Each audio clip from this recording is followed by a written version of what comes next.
आज आप देख रहे हैं जियान न्यूज़ के स्टूडियो में, और ये दानिश अलीम यहाँ पर मौजूद हैं, आए हुए हैं, और इनसे एक खास बात हम करेंगे। यहाँ के जो आजकल बच्चों को ऊपर ये चल रहा है, और आपने देखा होगा कल एक लड़की ने, जो बच्ची थी 17 साल की, उसने सुसाइड कर लिया छठी मंजिल से कूदकर।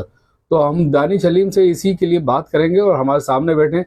क्या दानिश अलीम, क्या बच्चों को ऊपर पढ़ाई का ज्यादा प्रेशर आ रहा है, या माँ बाप की तरफ से प्रेशर आता है, या बच्चे खुद ले रहे हैं ये प्रेशर? क्या रहेगा इसमें? देखिए, सबसे पहले तो एक बहुत दुखद घटना है। मेरी संवेदनाएं, सहानुभूति सब पीड़ित परिवार के साथ है जिनकी बच्ची के साथ ऐसा हुआ है। और देखिए, मैं थोड़ा सा आपको दिखाना चाहूंगा ये जो हादसा हुआ है, ये बच्ची किस तरह गिरी और उसके बाद किस तरह तमाशबीन लोग वहां खड़े होकर तमाशा देख रहे थे। तो बड़े अफसोस की बात है कि ओखला जैसे एरिया में जहां पे इतनी आवाम थी, लोग खड़े हुए देख रहे हैं, मगर कोई उसको बच्ची को उठाने या उसकी मदद को नहीं आया। तो अब सवाल देखिए मसूद साहब, या इसमें तो एक मोबाइल पे भी बात कर रहा है, और जी। बच्ची गिरी भी है एक तरफ, और वो उसको देख नहीं रहा कौन है, कहाँ से गिरा। देखिए, दो एंगल है यहाँ पे। सामाजिक जो हमारी जिम्मेदारी या दायित्व है, पहला दायित्व ये था कि बच्ची के ऊपर इतना प्रेशर क्यों पड़ा। मुझे पता चला है पुलिस के माध्यम से कि जीई का एग्जाम वो क्लियर नहीं कर पाई, जिसके चलते उसने सुसाइड अटेम्प्ट किया। एक भोली सी बच्ची ने, छोटी सी उम्र में, वो इतने प्रेशराइज क्यों थी? देखिए, प्रेशर ये समाज प्रेशर बनाता है, फैमिली प्रेशर बनाती है। उम्र भी कोई ज्यादा उम्र भी कुछ 17 नहीं है। साल देखिए, मसला क्या है, वालिदैन जो है, जो खुद नहीं कर पाते, वो अपनी औलाद से तवक्को करते हैं कि वो करे, जो कि सरासर गलत है। वालिदैन को चाहिए कि बच्चों को एक अच्छा इंसान बनाने की कोशिश करे, और जब वो अच्छा इंसान बन जाएगा या बन जाएगी, जब उसके दिल में खुदा का खौफ होगा और नबी की सुन्नत पे चलने वाले वो बच्चे होंगे, तो इंशाल्लाह देखिए कामयाब तो वो होंगे। मगर मसला क्या है कि हमारा समाज जो है बहुत ज्यादा कॉम्पिटिटिव हो गया है, कंपटीशन बहुत बढ़ गया है। इंजीनियर डॉक्टर तो बनाते, अच्छा वो इंजीनियर डॉक्टर जो इतने प्रेशर के बाद बनते हैं, पैसे खर्च करके बनते हैं, वो क्या करते हैं? वो दुकानें खोल के बैठ जाते हैं। वहां कोई खिदमत खल्क का जज्बा थोड़ा ही ना होता है, और तो पैसे कमाने का चक्कर होता है। अब ये सब जो है, ये कैसे खत्म होगा साहब? पहला मसला तो यही खड़ा होता है कि भाई आगे कोई ऐसी बच्ची ना करे, कोई बच्चा ऐसा एक्सट्रीम स्टेप ना उठाए। कैसे खत्म ये होगा? खत्म, मैं आपको बहुत सिंपल तरह, देखिए, आप ओखला में रहते हैं, मैं ओखला में रहता हूँ। हमारे पास बेस्ट पब्लिक एड्रेस सिस्टम है। दिन में 5 बार अजान होती है, 5 बार नमाज होती है। दुनिया में किसी और रिलीजन में ऐसा पब्लिक एड्रेस सिस्टम नहीं है कि जहां से जनता के साथ मुखातिब हुआ जाए। तो सीधा सीधा 5 बार दिन में हम सब मिलते हैं आपस में नमाजों में। तो क्यों ना हमारे काउंसलिंग सेंटर मसाजिद में बने? काउंसलिंग सेंटर बहुत जरूरी है।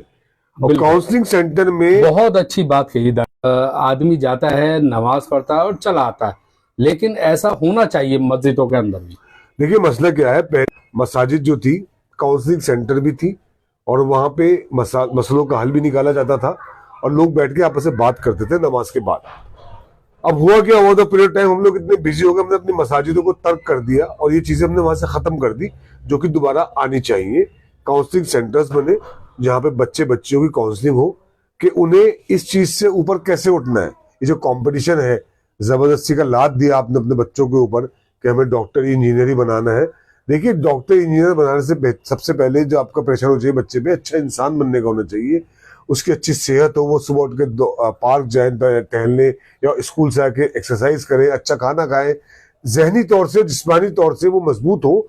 और काउंसलिंग सेंटर के माध्यम से जब 5 टाइम आपका पब्लिक एड्रेस सिस्टम नमाज आपका है अल्हम्दुलिल्लाह, तो वो उनको जहनी तौर से बच्चों की जहनी तैयारी कराई जाए, उनको जहनी तौर से इतना स्ट्रांग बनाया जाए कि छोटी छोटी नाकामयाबियों को वो अपने ऊपर बोझ ना समझे, मगर उन नाकामियों से सीखने की कोशिश करें कि हमसे गलती हुई कहाँ। अच्छा, उसका क्या करेंगे जो बच्चे माँ बाप के दबाव में रहते हैं, बाप से या माँ से कहते में डरते हैं कि हमें ये नहीं पढ़ना, ये करना है, तो वो कह नहीं पाते माँ बाप से?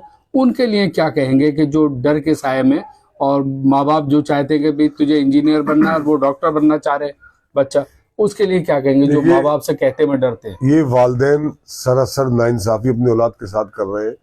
देखिए, हमारा एजुकेशन सिस्टम बहुत अजीब है। मैं लोगों को देखता हूँ, एक साहब को मैं जानता हूँ, मैकेनिकल इंजीनियरिंग उन्होंने की और जॉब वो ऑडिटर की कर रहे हैं। अरे, आपने मैकेनिकल इंजीनियरिंग की थी तो आपको मैकेनिक्स में जाना चाहिए, आपको ऑटोमेशन में जाना चाहिए, आपको कुछ इजाद करनी चाहिए? नहीं, क्योंकि आपके बच्चे को आपने नौकरी कराने के लिए, तनख्वाह के लिए नौकरी की पढ़ाई कराई थी, ना कि उसके शौक के लिए।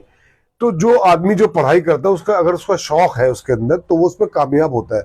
आज से पहले की पढ़ाई नहीं थी। आप मुझे बताइए कि हम लोग नहीं पढ़े स्कूल कॉलेज में, हम अल्हम्दुलिल्लाह खुशनसीब, हमारे वालिदैन ने हमें प्रेशर नहीं डाला और हम कामयाब हुए। हम अपनी पढ़ाई वढ़ाई जो भी हमने की, और पहले ज्यादातर बीए पास कोर्स होता था, जामिया हो चाहे दिल्ली यूनिवर्सिटी हो, लगे बीए पास करते थे, एमए करते थे। मगर आज जो जमाना है, ये बहुत सख्त जमाना आ गया है। पब्लिक ने सारा प्रेशर अपनी औलाद पर डाल दिया सिर्फ पढ़ाई के लिए। अब इससे भी हम ओवरकम कर सकते हैं, ऐसा कुछ नहीं है। अब जैसा कि आप देख रहे हैं कि कल जी का पेपर पास नहीं कर पाई, वो बच्ची डिप्रेशन में आ गई और छठी मंजिल पे जाके छलांग लगा दी। और जैसा कि अभी पुलिस से पता चला है कि वो सुसाइड नोट में लिखा हुआ है कि मैंने करी है सुसाइड, मैं जी का पेपर। तो क्या बच्चों को ऊपर आजकल इतना डिप्रेशन आ जाता है? इतना ये आता कहाँ से, होता कैसे, ये पैदा कैसे होता है ये और खत्म कैसे होगा? समाज द्वारा प्रताड़ित करने वाला डिप्रेशन है ये। समाज ने एक माहौल बना रखा है कि भाई 98% नंबर नहीं आए तो आपको कामयाब नहीं मानते। देखिए कामयाबी है क्या, मैं तो बस बहुत सिंपल बात करना चाहता हूँ। कामयाबी क्या है? क्या कामयाबी ये है कि आप एमए या इंजीनियरिंग करने के बाद अपने बूढ़े माँ बाप को छोड़कर अमेरिका जाके नौकरी कर ले? ये तो कामयाबी नहीं है। कामयाबी ये है कि आप अपने समाज में रहते हुए जो काम करें उसको अपने समाज को फैज़ पहुंचाएं। आपके आपके पहले आपके मोहल्ले को फैज़ पहुंचाएं, आपके रिश्तेदारों को, आपकी गली को, आपके शहर को और आपके मुल्क को। तो जब तक ये आपकी सोच आपके बच्चों की आप नहीं बनाएंगे कि बच्चा पढ़ता क्यों है, अगर उस बच्चे के इंजीनियरिंग या मेडिकल करने के बाद योगदान समाज के लिए जीरो है, तो इसका मतलब वो खुदगर्जी के तहत पढ़ा है। उसे सिर्फ पैसा कमाना है, पैसे कमा के उसे बड़े फ्लैट, गाड़ी, फार्म हाउस खरीदना है। तो वो पढ़ाई नहीं है। माफ कीजिएगा, आपने एक मशीन तैयार की है पैसा कमाने की, वो मशीन खटाखट चलती रहेगी, नोट छापती रहेगी।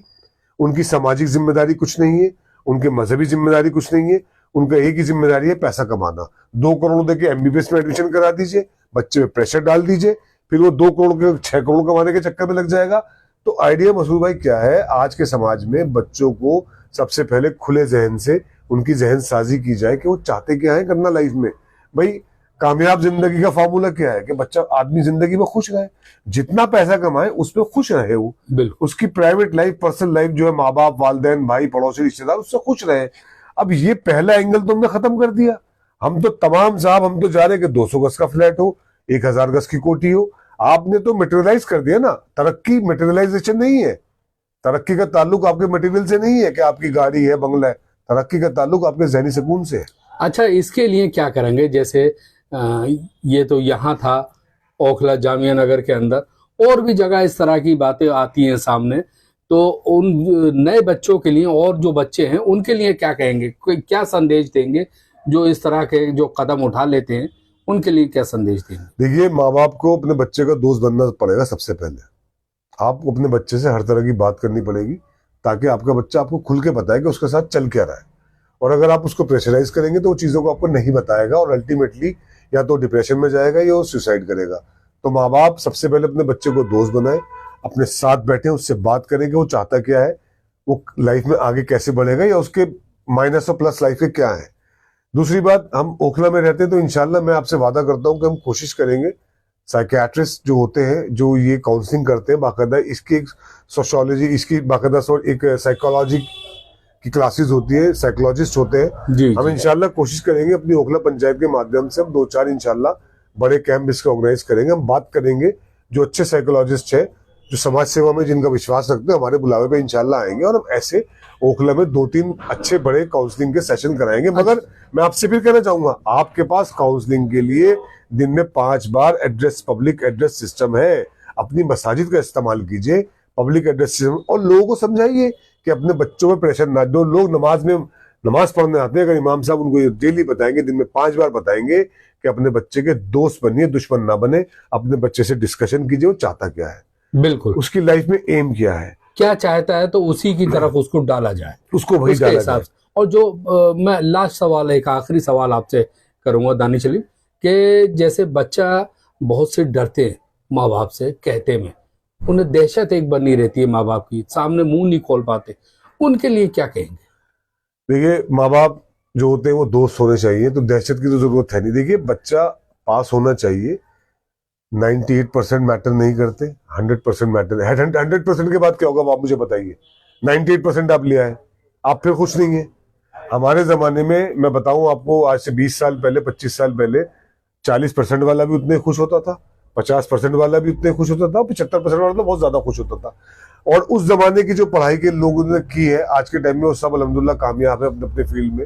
जैसे मैं हूं, मैं एक IT कंपनी में प्रोफेशनल हूँ, अल्हम्दुलिल्लाह अच्छी पोस्ट पे हूँ, बड़ी पोस्ट पे हूँ। क्योंकि प्रेशराइज जिंदगी में प्रेशर जब लीजिए कि जब आपको लगता है कि मैं इससे आगे मेरी काबिलियत नहीं है, तो प्रेशर पढ़ाई का होना चाहिए कि हमें पढ़ना किस तरह है। वो प्रेशर जान देने का नहीं होना चाहिए, वो प्रेशर आगे बढ़ने का होना चाहिए। एक सवाल और मैं करना चाहूंगा कि जैसे बच्चे पढ़ते हैं, कोचिंग सेंटर आजकल पूरी दिल्ली के अंदर जगह जगह जगह जगह फैले हुए, तो जो उसमें टीचर होते हैं या जो डायरेक्टर होते हैं वो बच्चों को पढ़ाते हैं, तो वो कहते हैं कि भाई तुम्हें ये करना है। वो सुना गया है कई जगह कि हमारी क्लास से, हमारी कोचिंग से इतने बच्चे निकलेंगे, नाम होगा, तो तुम्हें जो है और मेहनत करनी है। ये भी तो एक प्रेशर हो सकता है।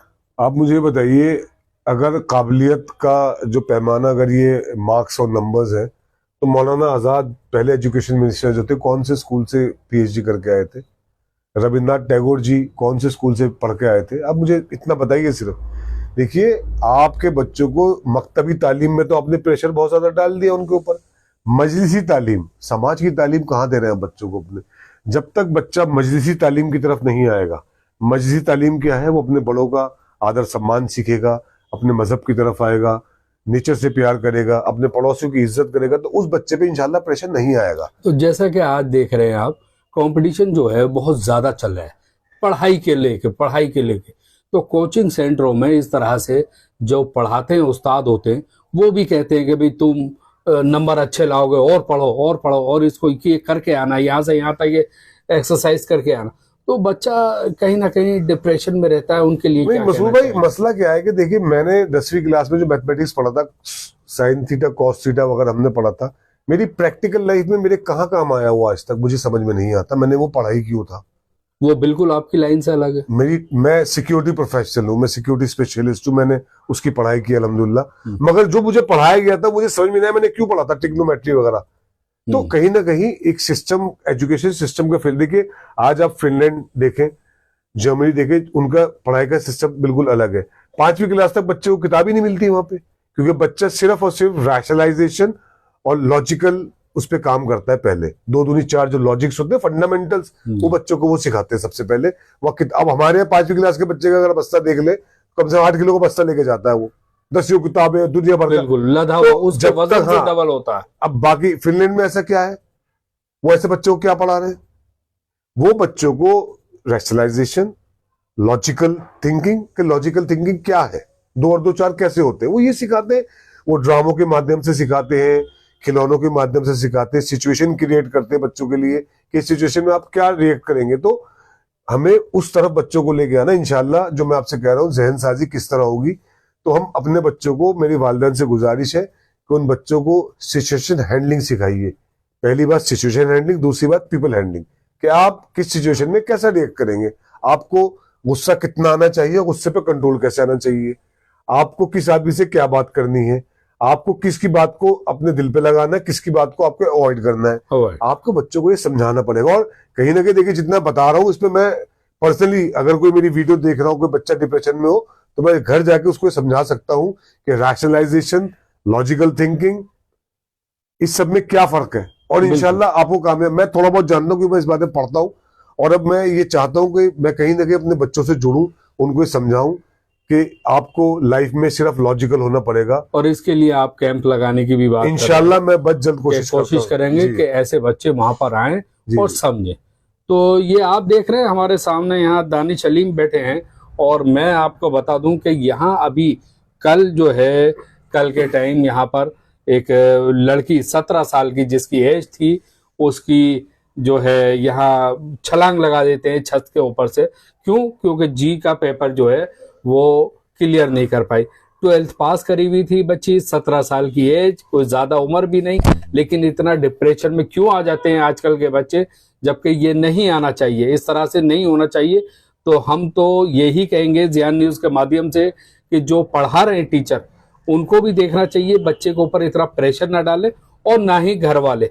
जितने लोग देख रहे हैं कि घर वालों को भी प्रेशर नहीं डालना चाहिए, बच्चे को जिस चीज में जिस लाइन में इंटरेस्ट है उसी लाइन में डालना चाहिए। इसी के साथ मैं अहमद, ज़िया न्यूज़ एक्सप्रेस, जामिया नगर, दिल्ली।